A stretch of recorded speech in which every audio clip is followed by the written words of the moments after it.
인간에게 주신 피조물 중에 가장 귀한 선물 가운데 하나가 나무입니다. 만약 우리가 사방을 둘러봐도 사막처럼 푸른 나무 하나 보이지 않는다면 우리가 살고 있는 세상이 얼마나 삭막하겠습니까? 특별히 우리나라는 70%가 산이니 푸르름을 자랑하고 무성하게 자란 나무들이 우리에게 주는 활력과 휴식들은 참으로 소중한 자산이라고 할 수가 있습니다. 그런데 한 그루의 나무가 크고 튼튼하게 자라려면 무엇보다도 뿌리를 깊이 내려야 됩니다. 뿌리가 얕으면 바람이 불 때 쉽게 쓰러지고 햇볕이 쪼일 때 시들어 말라 죽을 수밖에 없는 것이지요. 그래서 어떤 나무는 그 뿌리가 1000m 내지는 1500m나 된다고 합니다. 훌륭한 신앙은 뿌리가 깊은 나무와 같습니다. 신앙의 뿌리가 깊어야 환난의 폭풍이 와도 쓰러지지 않고 시험의 햇빛이 내려쬐어도 시들지 않고 잘 극복하여 많은 열매를 맺게 될 줄 믿습니다.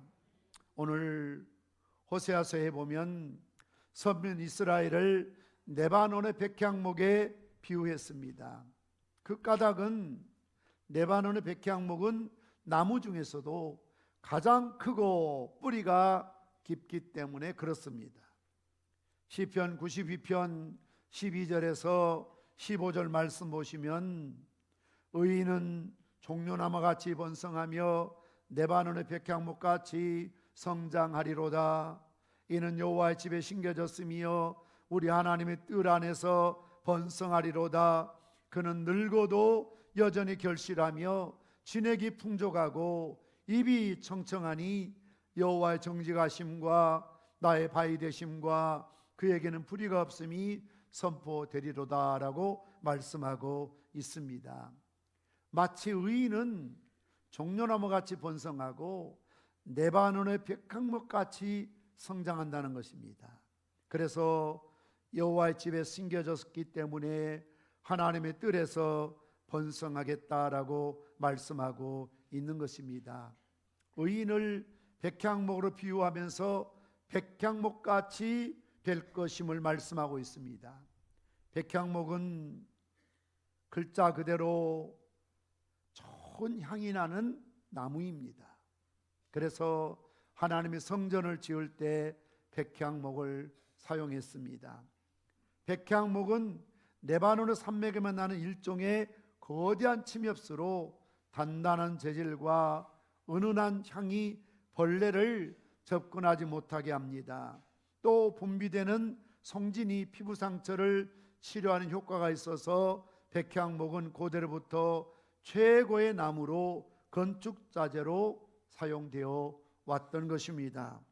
백향목은 위엄, 힘, 영화 그리고 영원함을 상징하는 레바논을 대표하는 나무입니다. 그래서 오늘날 레바논 국가의 국기에도 백향목이 국기 중앙의 심볼처럼 그려져 있는 것을 볼 수가 있습니다. 오죽하면 고대 아시리아 왕들이 레바논까지 원정을 와서 벌목을 해갈 정도였습니다. 제 얼굴은 안 비춰도 되고요. 이렇게 흑백 처리해 주시고 준비된 영상만 이렇게 띄워 주십시오. 지금 우리 영상 화면 상태가 금요일부터 좋지 않아서 잘 안 나오는데 여러분들 좀 양해해 주시고 조정으로 또 수리해서 다음 주부터는 불편 없이 예배를 드리도록 하겠습니다. 이 백향목은 레바논 산맥 해발 2000m 이상에서만 자라고 적어도 300년은 자라야 목재로 사용이 가능하고 400년이 되어야 열매가 열리는 희귀한 나무라고 합니다. 고대 다윗의 솔로몬은 두로와 히람에게 이 백향목을 요구했고 두로 왕의 선물로 백향목을 볼목하여 그 목재를 지중해안을 따라 뗏목으로 바다로 운반한 다음 욥바라는 항구를 통해서 육로로 예루살렘까지 가져와서 성전 건축하는 귀한 재료로 사용했던 것을 볼 수가 있습니다. 성전을 짓는데 사용되었던 나무가 바로 이 백향목이었다는 것입니다. 그 모습이 꼭 기둥같이 생긴 것입니다. 백향목의 특징은 아주 곧게 자란다는 것입니다. 하늘만 향해서 곧게 자라갑니다. 그래서 둘레가 14m, 높이가 35m에 이른다고 합니다. 이처럼 굳게 자라고 아주 단단하기 때문에 또 향이 좋기 때문에 성전을 짓는데 기둥으로 대들보로 각종 필요한데 요긴하게 쓰이는 참으로 귀중한 나무가 되었다고 하는 것입니다. 그러나 아무리 좋은 나무라도 비싼 나무라도 뿌리를 내리지 못하면 나무로서의 가치가 없고 자랄 수가 없는 것입니다. 우리 성도들도 마찬가지입니다. 여러분들이 말씀에 우리 평산교회에 깊게 뿌리 내리시기를 주님의 이름으로 축원합니다. 훌륭한 신앙인이 되려면 깊게 뿌리를 내려야 됩니다. 그래서 오늘 말씀처럼 레바논 백향목같이 뿌리가 박힐 것이다 라고 말씀하고 있습니다. 레바논 백향목이 그렇게 크고 멋진 나무로 성장하는 것은 그 뿌리를 땅에 깊게 뻗고 있기 때문에 바람이 불어도 가물어도 결코 나무가 마르거나 쓰러지지 않는다는 것이죠. 요즘은 좀 그래도 덜한 편입니다만 옛날에 태풍이 불면 특히 이런 도로를 달리다 보면 가로수들이 많이 넘어져 있습니다. 겉으로 봤을 때 덩치는 커 보이지만 가로수를 여기로 옮기고 저기로 옮기고 또 도로 확장하다 보면 또 옮겨 심고 하다 보면 평상시 때는 참 잎도 나고 꽃도 피고 좋아 보이지만 바람이 불면 뿌리가 깊지 못하므로 금방 쓰러져 버리고 마는 법이지요. 우리 신앙도 마찬가지입니다. 지금은 아무 문제 없는 것처럼 보이지만 어려운 환난을 당하고 핍박을 당하고 가뭄의 해처럼 우리 인생에 어떤 위기가 오면 뿌리가 깊지 않는 나무들은 금방 말라버립니다. 바람이 불면 금방 쓰러져 버릴 수밖에 없다는 것이지요. 그러므로 백향목 나무처럼 자라기 위해서는 첫째는 심지가 뿌리가 깊어야 한다는 것입니다. 예수님께서도 마태복음 13장 네 가지 땅에 떨어진 그 씨앗의 비유를 통해서 두 번째 돌짝밭에 떨어진 비유를 이렇게 말씀합니다. 돌밭에 뿌려졌다는 것은 말씀을 듣고 즉시 기쁨으로 받되 그 속에 뿌리가 없어 잠시 견디다가 말씀으로 말미암아 환난이나 박해가 일어날 때에는 곧 넘어지는 자요라고 말씀하고 있습니다. 무엇을 말합니까? 겉으로 보았을 때는 흙이 있어 보이지만 그 속에 돌짝밭이었기 때문에 자갈들이 돌들이 그 밑에 깔려 있다는 거지요. 그래서 씨앗을 뿌리면 얕은 흙에 떨어져서 금방 싹이 나는 것처럼 보이지만 뿌리를 내리지 못하기 때문에 말씀으로 인해서 환난이나 박해가 일어날 때에는 넘어질 수밖에 없다라고 말씀하고 있는 것입니다. 여기서 사람의 밭은 결국 마음이요, 씨앗은 하나님의 생명의 말씀이요, 햇빛과 바람은 환난과 핍박을 의미하고 있는 것입니다. 그래서 더러는 흙이 얇은 돌밭에 떨어짐에 흙이 깊지 아니하므로 곧 싹이 나오나 해가 돋은 후에 타서 뿌리가 없어지고 말았다는 것이죠. 흙이 얇다는 것은 말씀을 쉽게 이해하고 받아들이고 믿는 것처럼 보이지만 그 마음이 심지가 깊지 못해서 결국 쉽게 기뻐하고 쉽게 근심하고 쉽게 흥분하고 쉽게 식어버리는 감정적인 사람을 의미하는 것입니다. 다시 말씀드리면 감정에 치우치는 사람인 것이지요. 그래서 마치 얕은 양은 냄비가 빨리 부르르 끓어오르는 것처럼 보이지만 금방 싸늘하게 식어버리는 것처럼 생각이나 말이나 삶에 깊이가 없는 사람, 신중하지 못한 사람, 경솔한 사람, 이런 것을 가리켜서 경박스럽다, 경솔하다, 깊이가 없다, 이렇게 우리가 말하지 않습니까? 우리 신앙도 마찬가지입니다. 흙이 깊어야 온전한 뿌리를 내릴 수 있고, 뿌리가 깊어야 그 나무는 좀처럼 시들지 않고 죽지 않는 법입니다. 특별히 사막지대에 있는 이런 나무들의 특징을 보면 드러나는 것은 작게 보이지만 그 밑에 뿌리는 엄청나게 깊다는 것이죠. 아라비아 사막의 종려나무는 그 강한 햇빛을 받아도 건기가 와서 비가 오지 않아도 시들지 않고 싱싱하게 자란다고 합니다. 그 이유는 얕은 곳에서는 물을 얻을 수 없기 때문에 물을 찾아 뿌리를 매우 깊게 내렸기 때문이라고 하는 것이지요.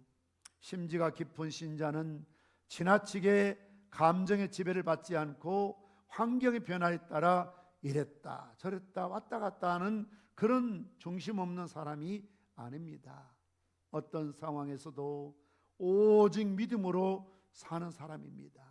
쉽게 기도 응답이 없어도, 쉽게 내 뜻대로 안 되어도 낙심하지 않고 감정에 치우치지 않는 것입니다.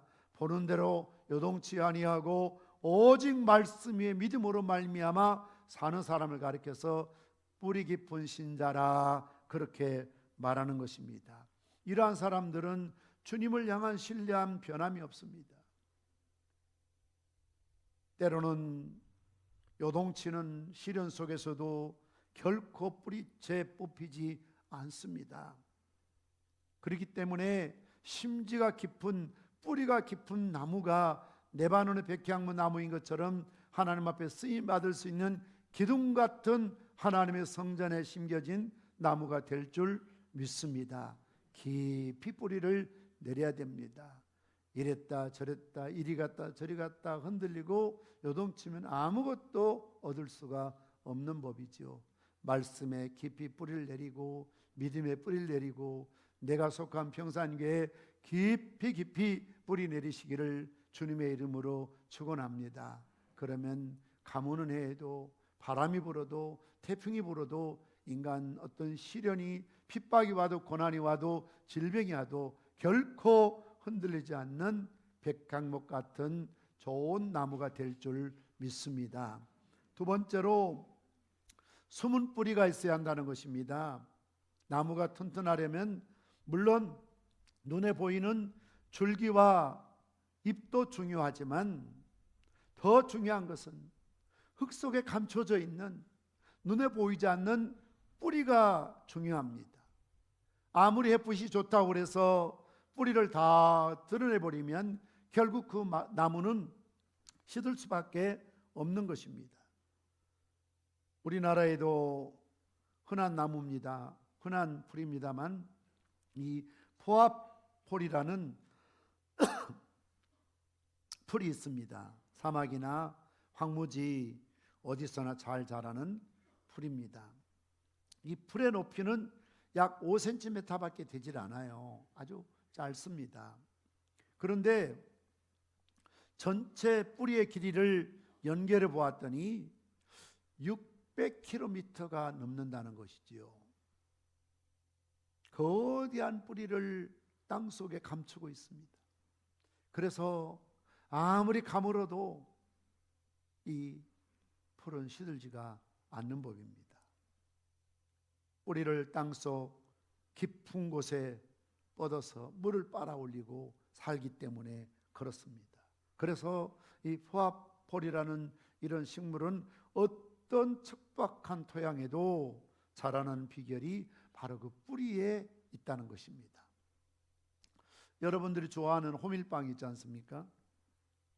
미국 중서부 지방에 이 포화폴가에 속하는 호밀을 발견하게 되었는데, 그 호밀은 한 겨울의 땅에 무려 6,228km의 뿌리를 연결해 보니까 갖고 있더라는 거죠.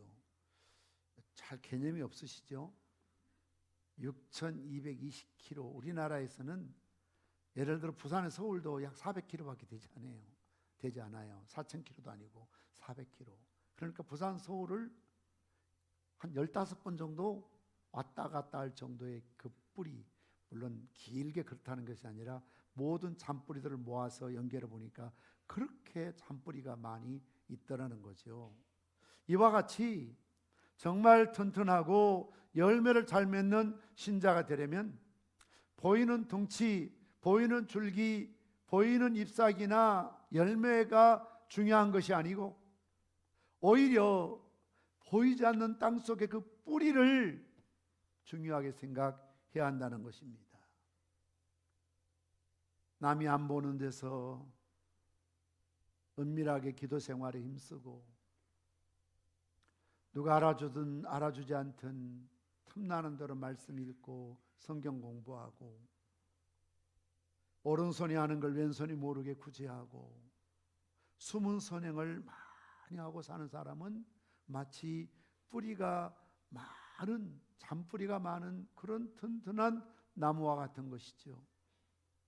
뿌리가 노출된 나무는 금방 말라버리고 마는 것처럼 자꾸 지나치게 외향지향적인, 외모지향적인 드러내는 것만을 소중하게 생각하는 사람들은 언젠가는 낙심하고 말라버릴 수밖에 없는 것입니다. 다시 말씀드리면 예수님 시대의 바리새인들이 예수님부터 책망받은 이유가 뭡니까? 그들 기도 많이 했습니다. 그런데 중요한 것은 보이기 위해서 기도한 겁니다. 새벽기도든 수요예배든 철야든 오셔서 그냥 쭉 앞만 보시고 기도하고 가세요. 때문에 좌우를 살피고 뒤까지 돌아오면서 누가 왔냐 안 왔냐 그런 거 살필 거 없어요. 나 혼자 기도하면 돼요. 이렇다 해서 말할 이유도 없어요. 왜 그런 일이 있습니까? 자꾸 누구를 의식해서 오늘 내가 왔는데 사람 찾으면 안 돼요.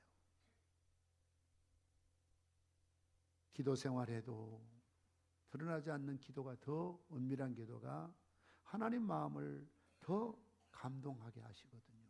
바리새인들은 길거리 서서 하루 종일 기도했습니다. 그 이유는 보이기 위해서 하는 겁니다. 그들은 열심히 전도했습니다. 열심히 봉사했습니다. 열심히 구제했습니다. 다 보이기 위해서 하는 이런 사람을 가리켜서 외식주의자라고 하거든요. 밖에서 식사하라 해서 외식주의가 아니고 드러내는 걸 외식한다. 소위 한마디로 쇼한다는 거죠. 보여준다는 거죠. 연출한다고 하잖아요. 연출. 여러분 영화든 드라마든 다 거기에 탤런트들이 나와서 연출하는 겁니다. 보여주기 위해서 하는 겁니다. 딱 연기 끝나면 아무 상관없이 살아갑니다. 더 이상 왕이 아닙니다.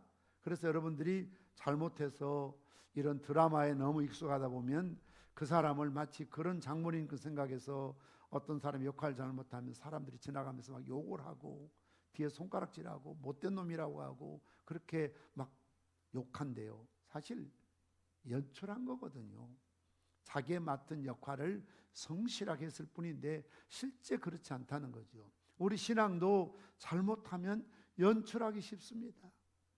얼마든지 목사처럼 연출할 수도 있고요. 장로님처럼 연기할 수도 있고요. 믿음 좋은 사람처럼 얼마든지 보여줄 수 있어요.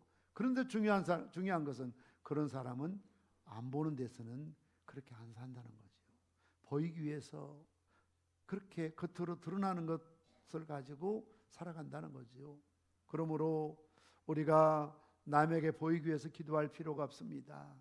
남에게 보이기 위해서 봉사할 필요가 없습니다. 남에게 보이기 위해서 선을 행할 필요가 없습니다. 이런 사람들은 누가 보지 않을 때, 비판을 받을 때, 환난이 올 때, 핍박이 올 때 결국 시들어버리는, 무너져버리는, 낙심하고 마는 그런 사람인 것입니다.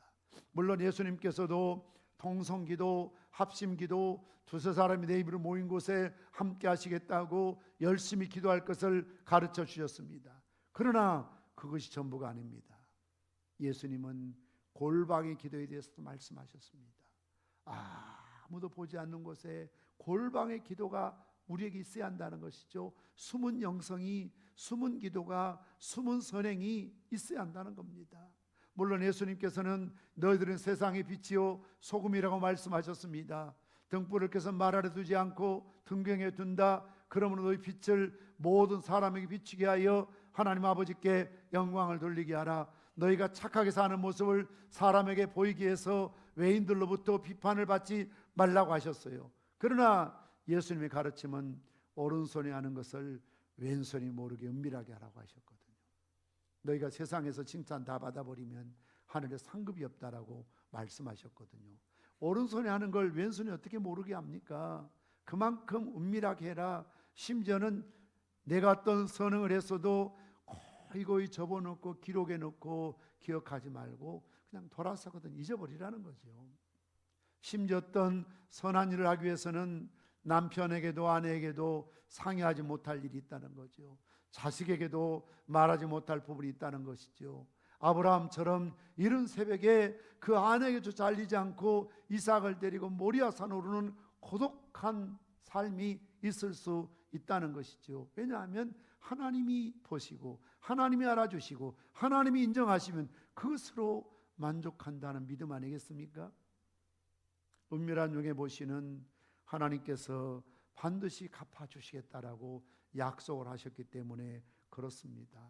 그러므로 우리는 마치 나무처럼 줄기만 보지 말고 가지만 보지 말고 잎만 꽃만 열매만 생각하지 말고 드러나 있지 않지만 나무 밑에 감춰 흙 속에 감춰지지만 그 뿌리가 심지가 깊어야 되고 그리고 그 가지가 감춰진 가지들이 그 줄기들이 많아야만 제대로 뿌리가 많아야만 성장할 수가 있습니다. 이사야 38장 말씀 보시면 히스기야 왕에 대한 이야기가 나옵니다. 그가 병들어서 죽게 되었지요. 하나님 앞에 눈물 뿌려 기도했더니 하나님이 그 기도를 들으시고 눈물을 보셔서 이사야 선지자를 통해서 15년의 생명을 연장시키시고 일령표를 물러가게 해서 표징까지 주셨습니다. 그러니 죽을 수밖에 없는 히스기야가 살아난 것은 전적으로 하나님의 은혜인 것이지요. 이런 소문이 나자 주변의 나라들이 사신을 보내어서 왕을 참 찾아와서 문안하고 인사합니다. 그 가운데 바벨론에서 이것을 축하하기 위해서 사절단이 많은 예물을 가지고 와서 히스기야에게 바치면서 축하했습니다. 히스기야 왕이 너무나 기분이 좋고 신바람이 나고 그러다 보니까 감정을 주체할 수가 없어서 해서는 안 될 일을 해버린 것입니다. 모든 보물과 무기고와 심지어 자기 소유의 모든 것을 남김없이 바벨론의 사신들에게 창고를 열어서 무기고를 열어서 금고를 열어서 다 보여주면서 자랑한 겁니다. 우리나라 이렇게 부자 나라라고, 우리 성전이 이렇게 아름답게 지어진 성전이라고, 내가 가지고 있는 폐물이 이렇게 많이 있다라고 소위 PR 자랑한 거죠. 단 한마디 하나님의 은혜라는 말이 없었습니다. 하나님의 은혜로 내가 죽을 몸이 살았다. 하나님의 은혜로 아수로부터 보호해 주셔서 이 나라가 평안을 누린다. 한마디에 하나님에 대한, 예수님에 대한 말 한마디가 없었습니다. 하나님은 이걸 보시고 들으셨죠. 그래서 이사야를 보내서 뭐라고 하십니까? 이사야 39장 5절에서 9절 이하의 말씀 보면 이사야가 히스기야에게 이르되 왕은 만군의 여호와의 말씀을 들으소서. 보라, 날이 이르리니 내 집에 있는 모든 소유와 내 조상들이 오늘까지 쌓아둔 것이 모두 바벨론으로 옮김받고 남을 것이 없으리라. 여호와의 말씀이니라. 뭘 말합니까? 네가 네 자랑하기 바쁘고 드러내기 바쁘고 보여주기 바쁘고 심지어 성전을 열고 심지어는 무기고를 열고 심지어는 그의 창고를 열어서 모든 것들, 한마디로 요즘으로 말하면 돈 자랑하고 인물 자랑하고 명예 자랑하고 막 자기 자랑한 겁니다. 자기 PR한 겁니다. 자기 과시한 겁니다. 자기 의로움을 드러낸 것입니다. 그런데 하나님은 이런 히스기야에게 죄를 따지자면 노출죄, 너무 많이 보이지 말아야 될 걸 보여준 겁니다. 이 모든 것들을, 네가 자랑했던 모든 것들을 네 조상 대대로 성전 안에 왕궁에 있던 네가 가지고 있는 모든 금은부와 다 네가 보여줬던 사절단 그 나라에서 온 바벨론에 빼앗길 때가 오리라고 그랬습니다. 얼마나 무서운 경고인지 모릅니다. 사실 이스라엘은 바벨론에서 망합니다. 이스라엘 안에 있었던 모든 금은부와 심지어 성전에 쓰던 모든 그릇까지 다 바벨론으로 들고 가버립니다. 왜 그랬을까요? 자기가 죽을 생명에서 고침을 받았다면 한마디라도 내가 건강을 갖게 된 것은, 내가 살 수 있는 것은 내가 아니라 하나님의 은혜입니다, 하나님의 사랑입니다, 이렇게 하나님 아버지께 감사를 돌리고 아수르의 군대를 진멸시킨 것도 하나님이 도와주셔서 가능했던 것입니다라고 하나님을 드러내고 하나님을 피하라고 하나님을 알리는 일에 앞장서야 될, 간증을 해야 될 히스기야가 그것은 쏙 감추고 자기가 똑똑해서, 자기가 잘나서, 자기가 대단해서, 자기에게 대단한 행운이 있어서, 운이 좋아서 잘 사는 것처럼 이런 것들을 드러냈던 것이 결국 그의 불행을 가져올 수밖에 없었습니다. 영적인 삶에도 숨겨진 부분이 많아야 결코 나쁜 것을 숨기라는 거 아닙니다. 죄를 많이 지으라는 건 결코 아닙니다. 이상한 비밀을 많이 가지라는 건 결코 아닙니다. 여기서 숨겨진 비밀, 숨겨진 뿌리라는 것은 은밀한 가운데서도 하나님 앞에 봉사하고 기도하고 헌신하고, 아무도 알아주지 않지만, 아무도 모르지만 정말 참 교회 와서 이것저것을 돌아보고 가꾸고 섬기고 이런 분들인 거죠. 그래서 예수 그리스도에게 깊이 뿌리 내리는, 그래서 주님과의 깊은 은밀한 영적인 관계가 많은 성도 여러분 되시기를 주님의 이름으로 축원합니다. 마지막 세 번째는 나무가 잘 자라기 위해서는 심지가 굳어야 되고 잔뿌리도 많아야 되고 숨은 뿌리도 많아야 되지만 그 나무 아래에 있는 굳은 돌을 제거해야 잘 자랄 수가 있습니다. 흙이 얇고 그 밑에 돌들이 있으면 뿌리를 내릴 수가 없습니다. 그러므로 굳은 돌멩이들을 빼내야 됩니다. 제거해야 됩니다. 농사를 짓는 분들이 가장 힘든 것 가운데 하나가 뭡니까? 논이나 밭에 있는 이런 돌들을 다 걷어내는 겁니다. 그래서 어떤 논에는, 어떤 밭에는 그 주변에 돌멩이가 있는데 그 논에서 그 밭에 나온 돌멩이를 밖에 걷어내서 쌓아놨기 때문에 그렇습니다. 우리 신자들의 마음속에 굳은 자아가 있습니다. 자존심이 있습니다. 자기 철학이 있습니다. 자기 이념이 있습니다. 자기 신앙이 있고 자기 신학이 있습니다. 심지어 저는 목회하면서 오랫동안 교회를 다니고 제자 훈련을 했다고 하고, 심지어 어릴 적부터 모태신앙 주일학교 중고등부 청년대학부를 다니는 사람 중에서도요, 이야기하고 생활하는 걸 보면 모두가 다 내가 복음으로 사는 사람들이 많아요. 마태가 아니에요. 마가복음이 아니에요.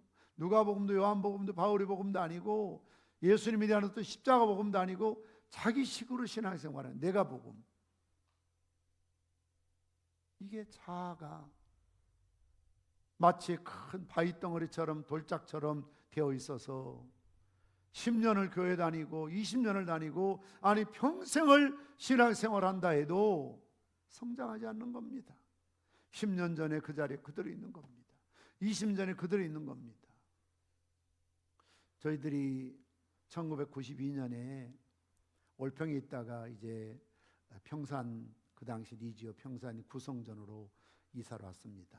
66평에 작은 땅을 사가지고 축사되어 있는 걸 교회로 꾸며서 하다가 그것이 좁아서 옆에 있는 땅을 빌려서 또 건축을 해서 거기서 생활하는 가운데 지금도 있습니다만 선의자 우문에 쭉 내려가면 그 묘지가 하나 있어요. 아파트 가운데 묘지가 하나 있습니다. 그 교회 들어가는 입구에 묘지가 있으니까 좀 볼상사납잖아요.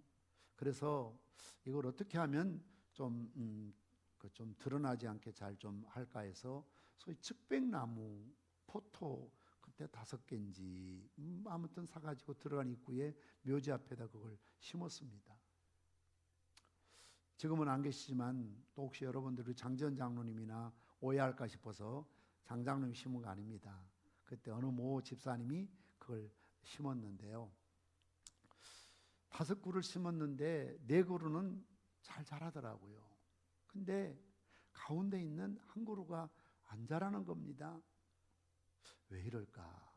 계속 물을 주고 갖고 왔는데 다른 나무들은 꽤 컸거든요. 그 가운데 이제 우리 이사하면서 그걸 뽑아왔는데 한 그루가 이제 우리 박정희 선생님이 그 좀 시들고 모양이 없어서 바꿨습니다만 저 뒤쪽 엘리베이터 쪽으로 들어온 목양실 입구에 있던 측백나무 그게 바로 그 조그마한 모종 갖다 심은 나무가 그렇게 큰 거지요. 그런데 그대로 있었으면 모를 뻔했는데 이사 오기 위해서 이제 나무를 갖다가 여기 심으려고 나무를 캐는데 불사 한 그루 안 자란 나무 보니까 밑에 그 비닐 포토가 있잖아요. 비닐 포토. 그걸 빼고 심어야 되는데 그걸 통째로 심어놓은 겁니다. 그러니 죽지 말라고 물은 계속 주니까 죽진 않고 겨우 살아가지만 이 포토에 갇혀 있으니까 뿌리가 이렇게 엉켜 있더라고요. 다른 나무는 포토를 다 제거하니까 빨리 이제 모살이 끝나고 뿌리 내려서 깊게 해서 그 나무들이 크는데 그 한 그루만은 일부러 그런 건 아닌데 한 그루만은 포토를 아마 50그루도 아니고 500그루도 아니고 꼴랑 5그루 심으면서 왜 포토를 안 뺐는지 모르겠어요.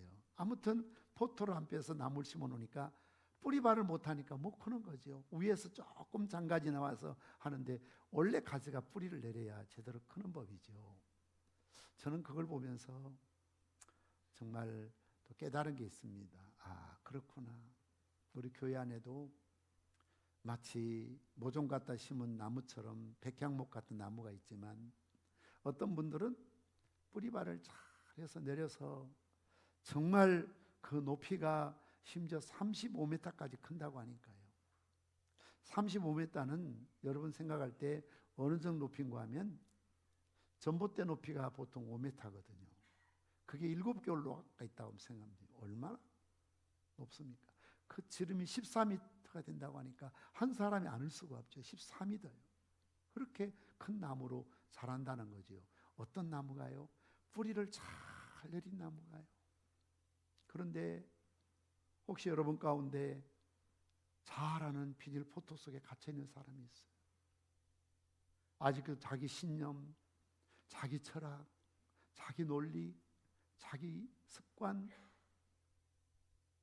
내가 복음이라는 평생을 교회 다니도 자기식으로 믿는 거예요.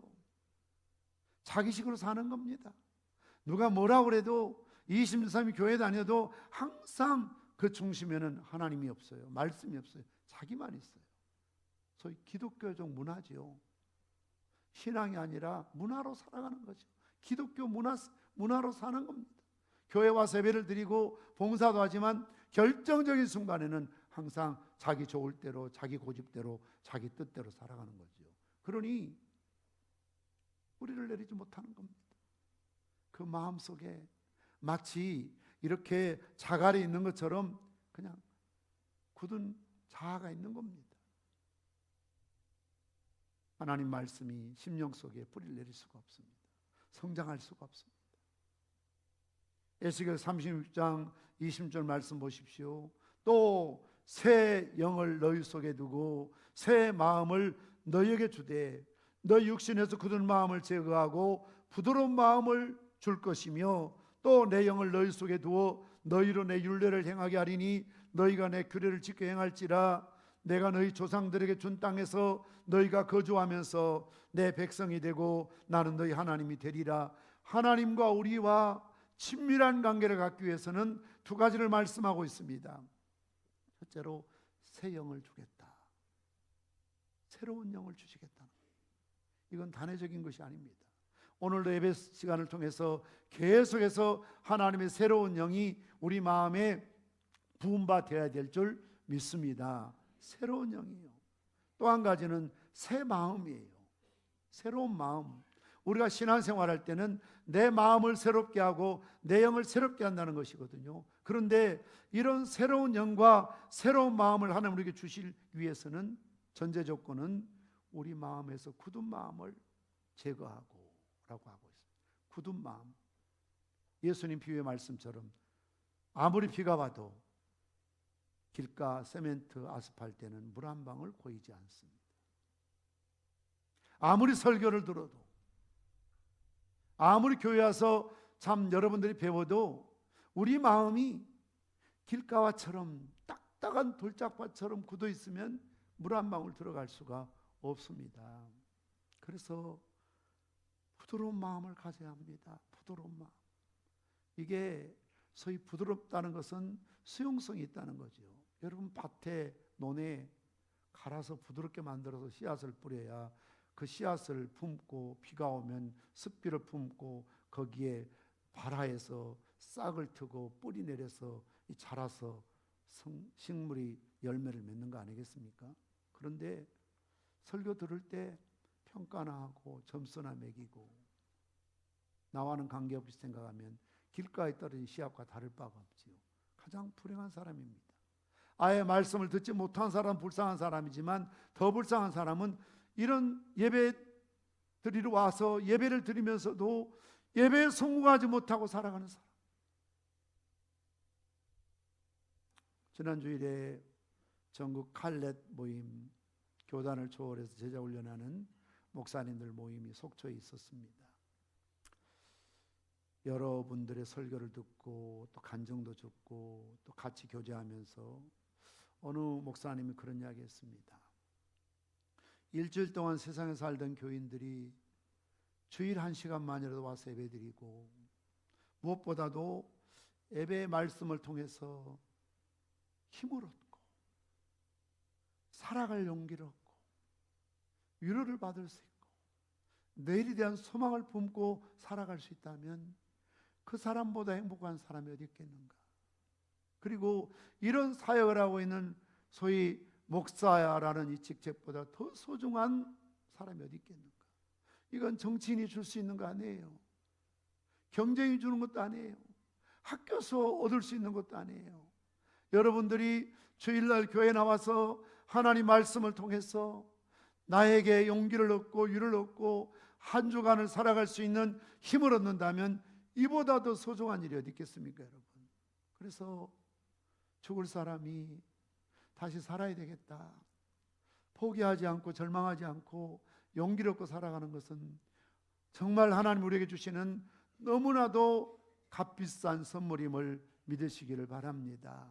저도 설교 준비하면서 하나님 그렇게 기도했습니다. 주님, 오늘도 수많은 사람들이 예배드리러 올 텐데 길가와 같은 마음이 아니라 돌짝과 같은 마음이 아니라 가시던 불처럼 우거지고 재물 때문에 명예 때문에 세속화된 마음이 아니라 정말 부드러운 옥토와 같은 마음밭이 되어서 하나님 말씀을 던지고 선포할 때에 그 말씀을 내 말씀으로 레마의 말씀으로 품고 그 말씀대로 살아갈 수 있도록, 그래서 네바논의 백향목처럼 심지가 굳어 뿌리 내리고 드러나지 않는 주님 앞에서의 많은 잔뿌리들이 있어서 주님과의 영적 생활에 성공하고, 무엇보다도 우리가 태어날 때부터 살아오면서 내 자신도 모르는 사이에 굳어져 있는 자아라는 이런 고정관념, 편견과 세속적이고 마귀 정욕적인 모든 이념과 철학과 사상과 정과의 욕심을 십자가에 못 박게 하시고 예수님 마음, 새로운 영으로 부드러운 마음으로 주의 말씀 앞에 반응하여 하나님의 자녀가 되고 백성이 되는 그런 백향목 같은 향기나는 멋지고 아름답게 커가는 그런 기둥 같은 일꾼들 되시기를 주님의 이름으로 축원합니다. 히브리서 3장 13절 말씀 보면 오직 오늘이라 일컫는 동안에 매일 피차 권면하여 너희 중에 누구든지 죄와 유혹으로 완고하게 되지 않도록 하라. 오늘이라는 일컫는 동안에 다시 말하면 살아있을 때, 볼 수 있을 때, 만날 수 있을 때, 이렇게 권면할 수 있을 때 피차 서로가 너희 중에 죄의 유혹으로 완고하게 되지 않도록 주의하라는 거죠. 완고하다는 것은 옛날 개역 한글에 강팍하다 그런 뜻이, 강팍하게 되지 않도록. 강팍해서 안 돼요. 천국에 어린아이 같은 사람이 들어간다는 것은 어린아이처럼 수용성 있고 부드러우라는 거죠. 강팍하면 안 돼요. 여러분, 병 중에서도 보면은 굳어져서 결국 죽는 병이 있지 않습니까? 간경화증이 뭡니까? 간이 굳어지는 겁니다. 동맥경화증이 뭡니까? 혈관이 굳어지는 겁니다. 암이 뭡니까? 세포가 반란 세포가 되어서 점점점 딱딱해지고 굳어지는 겁니다. 그래서 암 보면 이렇게 자가 진단한다고 하잖아요. 뭔가 잡히는 게 있다잖아요. 몽오리가 있다잖아요. 그 몽오리가 뭡니까? 회석처럼 굳어지는 거죠. 그게 내 몸 안에 안 보이지만 그게 장에도 있고 간에도 있고 췌장에도 있고 굳어지는 게 있습니다. 그게 굳어지면 결국 내가 죽습니다. 영적으로도 마찬가지입니다.